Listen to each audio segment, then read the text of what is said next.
Welcome back to The Explainer. If you love figuring out how things work, there is absolutely nothing more fascinating to decode than the human mind. Today, we're opening up a really interesting chapter of psychology to understand exactly how and why human minds differ. Have you ever wondered why you might act completely differently around your boss? Like why someone who is generally super aggressive suddenly behaves in a totally submissive way when standing in front of their manager? Or why you might be the loudest one in your friend group but the quietest person in a meeting? Okay, let's dive into this. When psychologists look at individual differences, they generally debate two main ideas. First, we have personal traits. That's the belief that our behaviors are driven by our inherent internal characteristics. But countering that, we have situationism. This is the view that external circumstances and the situations we're placed in actually dictate our behavior. So in the case of the boss, the situational influence is just so incredibly powerful that it completely overrides a person's natural aggressive traits, causing them to respond submissively. Here is our roadmap for today. We're going to look at 1. Why are we different? 2. Defining human intelligence. 3. Major theories of intelligence. 4. Measuring the mind. 5. Culture and testing bias. And 6. Intelligence versus creativity.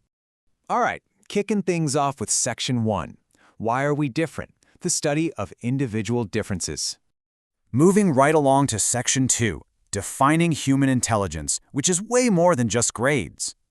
Now, I want you to take a second and picture the absolute smartest person you know. What actually makes them so smart? Is it just that they get high marks? Well, according to psychology, intelligence is defined as the global capacity to understand the world, think rationally, and use available resources effectively when faced with challenges. Notice what is missing there. There is literally zero mention of passing school examinations. Success in life requires this much broader, global capacity to adapt and solve real-world problems. That brings us to Section 3, Major Theories of Intelligence, where we map the architecture of the mind. So to figure out how this mental engine actually works, psychologists have historically developed a few different models. First up is the psychometric approach. This tries to measure intelligence as a constellation of specific abilities. Take Lewis Thurston, for example. He proposed that intelligence isn't just one big general thing, but rather 7 independent primary abilities. We're talking verbal comprehension, numerical abilities, spatial relations, perceptual speed, word fluency, memory, and inductive reasoning. It was a really brilliant early attempt to break down the human intellect into specific, measurable skills. But then we have a more modern information processing approach. And this is perfectly illustrated by Robert Sternberg's triarchic theory of intelligence.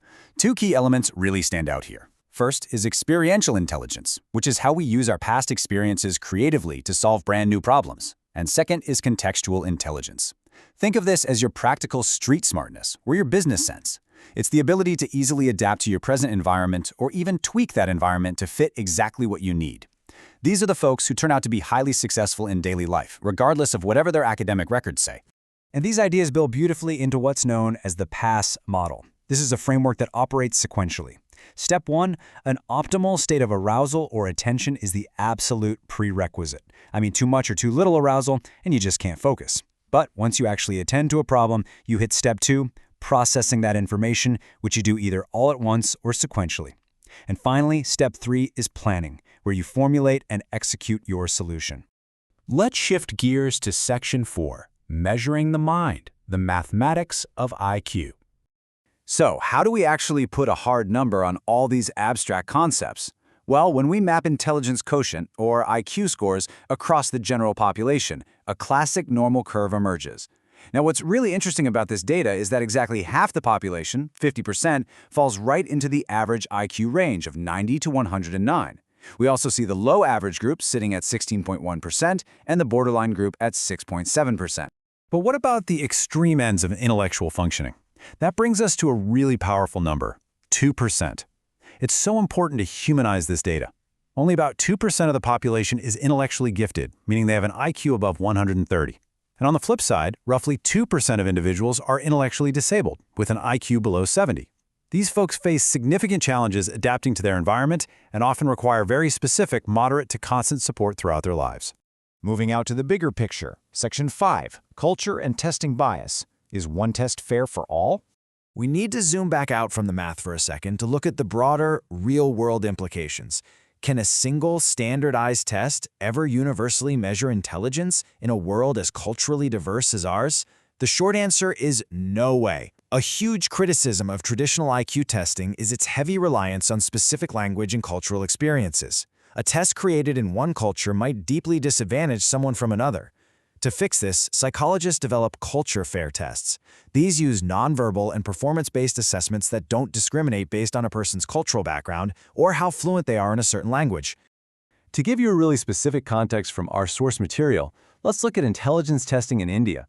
S.M. Mosin made this pioneering attempt to construct an intelligence test specifically in Hindi to ensure cultural appropriateness. On top of that, organizations like the NCERT have rigorously documented Indian tests, and the NLEPT has published critical reviews of them in handbooks.